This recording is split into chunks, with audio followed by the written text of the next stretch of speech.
चाहे कुछ लोग इस वक्त एस्टेब्लिशमेंट के टुकड़ों के ऊपर हैं, लेकिन देखें हैं ये सारे लोग सियासतदान हैं।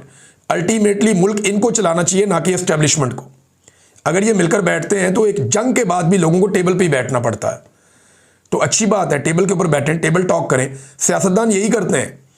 कायदे-ए-आज़म ने को मुक्के मार मार के आज़ाद नहीं करवाया था बंदूकें चला के पाकिस्तान को, टेबल के ऊपर बैठ के वो गुफ्तगू के अंदर जो है वो नॉकआउट करते थे, फिर एक बहुत बड़ी तहरीक चली थी। तो सियासी तहरीकों के ज़रिए से मुल्क आज़ाद होते हैं या अवाम अपने हकूक़ हासिल करते हैं, लड़ाई से नहीं होता, और टेबल के ऊपर ही बैठ के फिर एंड में मसला हल होता है। तो सिंध हुकूमत अगर खुद को इतना जमहूरी साबित कर रही है तो पीटीआई के पास एक मौका है कि वो कराची में एक जलसा अनाउंस कर दे हफ्ते या एतवार के लिए। यानी हफ्ते या एतवार के लिए अगर पीटीआई एक जलसा ही अनाउंस कर दे कराची में, एक दरख्वास्त दे दे सिंध हुकूमत को, जनाब हमें एक जलसा भी आप करने दें, फिर अगर आप इतने जमहूरी बन रहे हैं तो अच्छी बात है।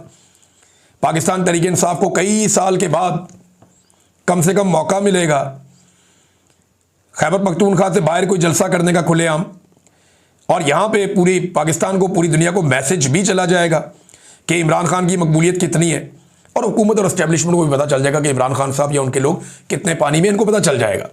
तो कराची में ज़रा फ्री हैंड देकर देखे सिंध हुकूमत, बेशक इनको 3 दिन का टाइम दे दे कि जी 3 दिन में आप जितने लोगों को बुला सकते हैं आप बुला लें, और आप कराची के अंदर फलां जगह आपको दी, आप जलसा कर लें। तो एक दफ़ा करके देखें, हो सकता है सिंध हुकूमत आपको इजाज़त दे दे, लेकिन अगर इजाज़त नहीं देगी तो फिर मामला वो ये होगा कि एस्टेब्लिशमेंट ने इतनी इजाज़त दी है कि आप बाकी एक्टिविटीज़ कर लें, लेकिन जलसा एस्टेब्लिशमेंट मानती नहीं है। मुझे नहीं लगता कि एस्टेब्लिशमेंट इस वक्त जलसे के लिए मानेगी।